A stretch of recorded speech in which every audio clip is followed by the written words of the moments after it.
बच्चों, इसी चीज़ को अगर मैं मेरी मातृभाषा में सुनाऊं तो आपको कैसा लगेगा?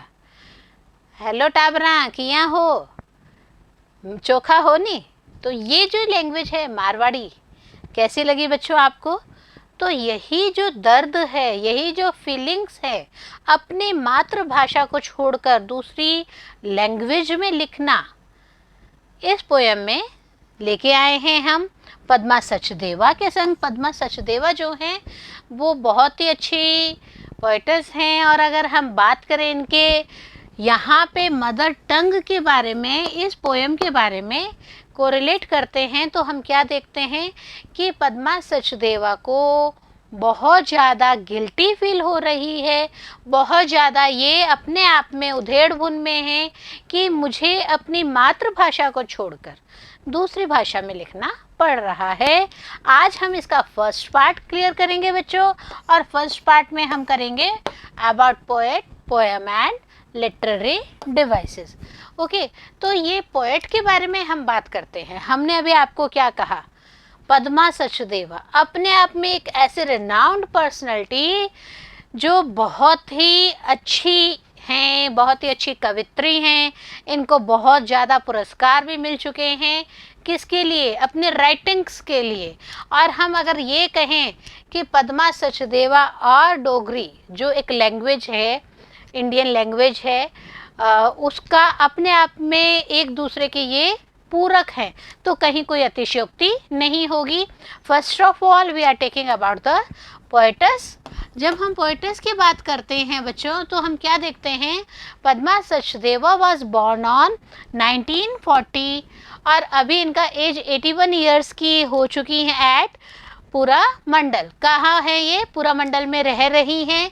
Padma Sachdeva is an Indian poets and novelist. Okay, बहुत बड़ी इंडियन पोएटस तो है ही है, इसके अलावा ये नॉवेल्स भी बहुत अच्छे लिखती हैं।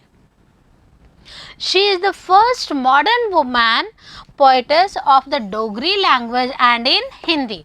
ये पहली ऐसी मॉडर्न वुमन है, हम कह सकते हैं। अपनी लैंग्वेज में लिखना तो अलग बात होती है। कई बार आपके पेरेंट्स भी या आपका फ्रेंड सर्किल है, वो भी आपको क्या कहते हैं कि अपने जो सपने देखते हो वो कौन सी भाषा में देखते हो? क्या वो इंग्लिश में देखते हो क्या? नहीं ना। तो हम जो हैं, हमारे सपने उसी लैंग्वेज में आते हैं। ये एक नॉर्मल बात मैं आपको बता रही हूँ बच्चों। और यही चीज़ यहाँ पे देखिए, ये जो है पद्मा सचदेवा फर्स्ट वुमन थी जिनको डोगरी लैंग्वेज एंड हिंदी दोनों में इन्होंने अपने लिखने की महारत हासिल की। She has publish several poetry collections, और अच्छा लिखना और उसे पब्लिश करना अपने आप में एक पहचान होती है। और इनके कई सारे कलेक्शंस भी पोएट्री के आए थे, जिसमें मेन इनकी अगर हम बुक्स की बात करते हैं तो हम देखते हैं मेरी कविता मेरे गीत बुक है। मैंने आपको बताया she is a poetess as well as novelist. Okay, तो ये दोनों चीज़ें करती थी, बहुत अच्छे से करती थी। एक अमराई नाम की है, और एक इनका करेक्टर के ऊपर बेस्ड है, वेयर हैज़ माई गुलक गॉन। इसके अलावा बहुत सारे और भी हैं जो कलेक्शंस में हमें पढ़ने को मिलती हैं। अगर हमने बात की थी अवार्ड्स की, अगर हम यहाँ पे अवार्ड्स की बात करते हैं तो हम क्या देखते हैं? सबसे बड़ा पद्मश्री अवार्ड से ये सम्मानित हो चुकी है, and only at the age of 30। जी हाँ, मात्र 30 साल की एज में इनको कौन सा अवार्ड मिला? साहित्य अकेडमी अवार्ड। कौन सी लैंग्वेज के लिए मिला है ये? डोगरी लैंग्वेज के लिए मिला है ये। और यहाँ पे हम क्या देखते हैं कि इन्होंने जब वो मात्र 30 साल की थी तो पहला कलेक्शन निकाला था। पहला कलेक्शन था डोगरी लैंग्वेजेस के ऊपर ही, और वही कलेक्शन इनको साहित्य अकादमी अवार्ड के लिए नॉमिनेट करवा के गया। तो इट मीन्स हम कह सकते हैं कि अगर आप अच्छा लिखते हैं तो आप पब्लिश भी करते हैं तो आपको एक पहचान मिलती है। और जहाँ पे हम डोगरी लैंग्वेज की बात करते हैं तो ये अपने आप में बहुत ही इम्पॉर्टेंट लैंग्वेज है। इसको भी हम यहाँ पे ब्रीफली लेंगे, आपको ब्रीफली बताएंगे। सबसे पहले हम क्या देखते हैं, इस पोएम के बारे में हम बात करते हैं। तो the given poem translated from the original Dogri bemoans the deprivation of Dogri of its native script Sharde that evolved from the original Brahmin around the time Dogri developed। तो ये जो डोगरी लैंग्वेज है ये और शारदे जो लिपि है, स्क्रिप्ट है, उसके बारे में हम बात कर रहे हैं कि ये एक्चुअल में जो नेचुरल ओरिजिनल डोगरी लैंग्वेज थी उससे ये पोएम ली गई है, ट्रांसलेट की गई है। इसके अलावा जो स्क्रिप्ट है, डोगरी की स्क्रिप्ट है, कौन सी, शारदे स्क्रिप्ट है, उसमें इसको ढाला गया था। और अब ओरिजिनल जो ब्राह्मण्स थे वो इस टाइम जब डोगरी लैंग्वेज डेवलप होती थी तो इसको यहाँ पे यूज़ करते थे। Once widely used by people of all religious in the valley. और उस समय उस वैली में, उस घाटी में रहने वाले ज़्यादातर लोग, जहाँ से हम कह सकते हैं कि पोएटस सचदेवा मैम बिलोंग करती है, उस घाटी के जो ज़्यादातर लोग हैं वो क्या करते हैं, वो इस रिलीजियस लैंग्वेज पे कमांड हासिल करते हैं। शारदे जो मैंने आपको बताया स्क्रिप्ट है, Sharada for various reasons come to be replaced by the Persian script. Sharada script जो है कई रीजंस की वजह से उसको चेंज कर दिया गया। किस में चेंज कर दिया गया, रिप्लेस कर दिया गया पर्शियन स्क्रिप्ट में। पर्शियन स्क्रिप्ट में इसको लिखा जाने लगा।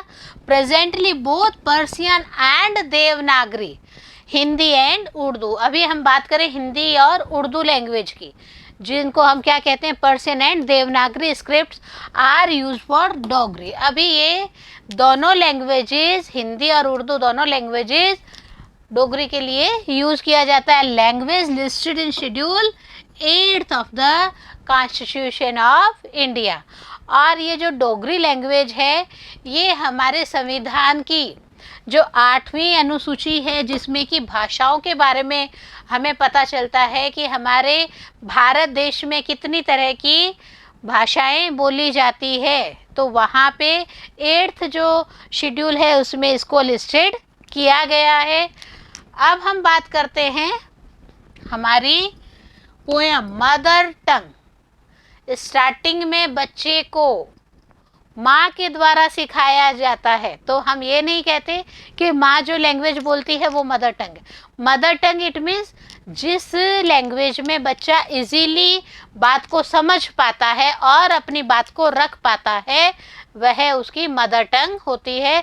और अलग अलग स्टेट वाइज, अलग अलग डिस्ट्रिक्ट वाइज, अलग अलग जगह के हिसाब से हम क्या देखते हैं कि अलग अलग बोलियाँ और उपबोलियाँ हैं। तो यहाँ मदर टंग की बात करते हैं हम, हमारी पोएम का नाम मदर टंग है, उसकी समरी की बात करते हैं तो हम देखते हैं Padma Sachdeva is a renowned poetess. हमने इनकी बात की थी पोएम में। और हम क्या देखते हैं कि इन्होंने क्या किया, she is deeply attached to her mother tongue Dogri. Starting से ही इनका जो एक अटैचमेंट था डोगरी लैंग्वेज के लिए बहुत ज़्यादा था, बहुत ज़्यादा ये डोगरी लैंग्वेज से अटैच्ड थी। Around the time when Dogri language developed it used to be written in Sharada script. I had already mention you this thing कि स्टार्टिंग में जब डोगरी लैंग्वेज लिखी जाती थी तो कौन सी स्क्रिप्ट, कौन सी लिपि को यूज़ में लिया जाता था, शारदे स्क्रिप्ट को यूज़ में लिया जाता था। This Sharde script evolve from the original Brahmi script. और ये जो शारदे स्क्रिप्ट है ये ओरिजिनल ब्राह्मी जो लिपि है उसके द्वारा ही ली गई थी, उसी के द्वारा इसको लिया गया था, अडॉप्ट किया था। By and by Sharada script of Dogri language got replaced by Devanagari. But after some time being हम क्या देखते हैं कि जो शारदे स्क्रिप्ट है जिसमें डोगरी लैंग्वेज को लिखा जाता था वह क्या हो गई, उसको रिप्लेस कर दिया गया। किससे रिप्लेस कर दिया गया, देवनागरी। इट मीन्स अब जो डोगरी है वो कौन सी लैंग्वेज में लिखी गई है, कौन सी लिपि में लिखी गई है, देवनागरी लिपि में लिखी जाने लगी थी। और यही जो दुख है, यही जो बात है, ये पोएटस को हर्ट करती है। The depreciation of the Dogri language is deeply grieved by the poets in her poem mother tongue. और पोएटस अपनी ये जो पोएम लिख रही हैं मदर टंग, इसमें इसी जो दुख हो रहा है उनको, इसी दुख को वो बताना चाह रही हैं मदर टंग के through. She calls herself a servant of her mother tongue and bemoans at the loss of its native script। और यह जो एक दुख है पद्मा सचदेवा के दिल में क्या है कि वो अपने आप को मदर टंग की सर्वेंट मानती थी कि मैं इनकी सेवा करने के लिए ही पैदा हुई हूँ। तो ये उनके अंदर बहुत बड़ा दुख हो गया था और वो अपनी इस जो स्क्रिप्ट से दूर होती जा रही थी, उससे अंदर तक वो आहत हो गई थी। She becomes lot of hurt from this type of script replacement. In the poem Mother Tongue, the poetess tries to bring out the issue of language destruction। और ये जो पोएम है मदर टंग, इस पोएम में जो poetess है वो अपनी बात इसी रूप में लिख रही हैं कि उनको जो है ये जो लैंग्वेज डिस्ट्रक्शन का इशू हुआ है उसमें अपना दर्द क्या है उसी को यहाँ पे इन्होंने मेंशन किया है। अब हम इसमें पढ़ेंगे लिटरेरी डिवाइसेस। बच्चों किसी भी पोएम में बहुत सारे लिटरेरी डिवाइसेस होते हैं और उन लिटरेरी डिवाइसेस को कवर करते हैं तो हम क्या देखते हैं कि हमारे लिए पोएम को समझना बहुत ही आसान हो जाता है। यहाँ पे अगर हम लिटरेरी डिवाइसेस की बात करते हैं तो पर्सोनिफिकेशन जो है उसका पोएटस ने बहुत ज़्यादा यूज़ लिया है। पहले हम बात करते हैं मदर टंग की, तो हम क्या देखते हैं, mother tongue has a stream that can talk like human beings do. Mother tongue जो है वो एक स्ट्रीम के रूप में है जो कि ह्यूमन बीइंग की तरह बात करती है। पर्सोनिफाई करके यहाँ पे पोएटस ने हमें समझाया है। एक और चीज़ देखिए, like questioning, analysing, decision making and so on. अलग अलग तरह के क्वेश्चंस पुटअप किए गए हैं, उनको एनालाइज करके विश्लेषण करके बताया गया है। डिसीजन मेकिंग की जो पावर है उसको बता के अपनी बात को रखना, यह यहाँ पे पर्सोनिफाई करके पोएटस ने काम किया है। इसके अलावा अगर हम राइमिंग पैटर्न की बात करते हैं, अगर हम मीटर की बात करते हैं तो हम क्या देखते हैं, इस पोएम में ना तो मीटर यूज़ किया गया है ना ही राइमिंग पैटर्न का यूज़ किया गया है। Although it is a short poem, ये एक छोटी सी पोएम है, अपनी बात को रखने का एक तरीका लगा पद्मा सचदेवा पोएटस को और उन्होंने अपनी बात को रखा है। The poem is written in the first person, poem को फर्स्ट पर्सन के रूप में लिखा गया है। Moreover the poem plays out like a drama. और कई बार ये जो पोएम है ये हमें कैसी लग रही है, ये हमें ड्रामा के रूप में लग रही है, ड्रामा की तरह इसको हम फील कर रहे हैं। Lastly the poem is full of visual clues that make it an interesting reading. जब हम पढ़ते हैं पोएम को तो हम क्या देखते हैं कि हमें कई सारे विजुअल क्लूज मिल रहे हैं जिससे कि ये जो पोएम है हमारे लिए बहुत ही इंटरेस्टिंग बन पड़ी है। एक और यहाँ पे देखिए लिटरेरी डिवाइसेस में हम क्या देखते हैं, it is in the form of conversation.